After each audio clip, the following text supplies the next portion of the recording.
Cette série a voulu finalement donner une image de la danse classique et même de la danse en général d'aujourd'hui assez large, parce que les danseurs classiques d'aujourd'hui ne sont pas les mêmes qu'il y a 40 ans. Les danseurs classiques aujourd'hui, on leur demande aussi d'être danseurs contemporains. Ils sont aujourd'hui dans les programmations de tous les théâtres internationaux soumis à des chorégraphies beaucoup plus contemporaines, parfois urbaines. Et justement, la série met ça en lumière.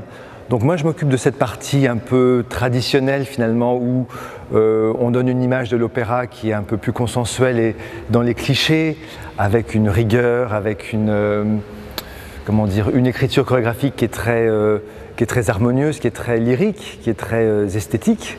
Et puis la danse urbaine qui va être beaucoup plus dans la rythmique, qui va être beaucoup plus dans des choses qui parlent aux jeunes.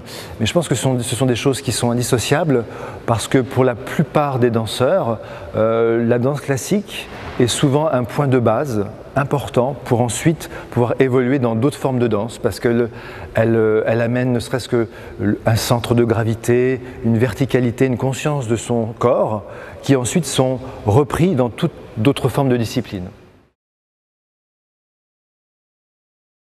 Maurice Béjart disait que la danse était l'art du XXe siècle.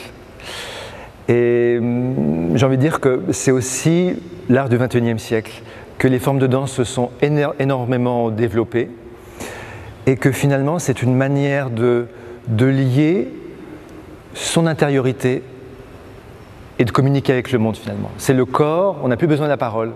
Aujourd'hui, on parle beaucoup, il y a beaucoup de réseaux sociaux, on lit des choses qui sont effaçables. Moi, j'ai l'impression que finalement, la danse, elle est à la fois éphémère et intemporelle.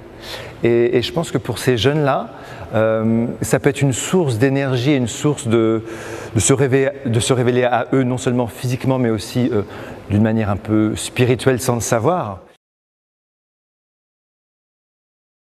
Pour danser, il faut avoir ce goût de l'effort, il faut avoir ce goût de la persévérance, de la rigueur et de l'autodiscipline.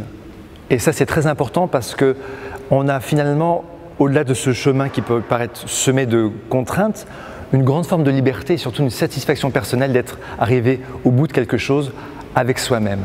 Et finalement, c'est une école de la vie.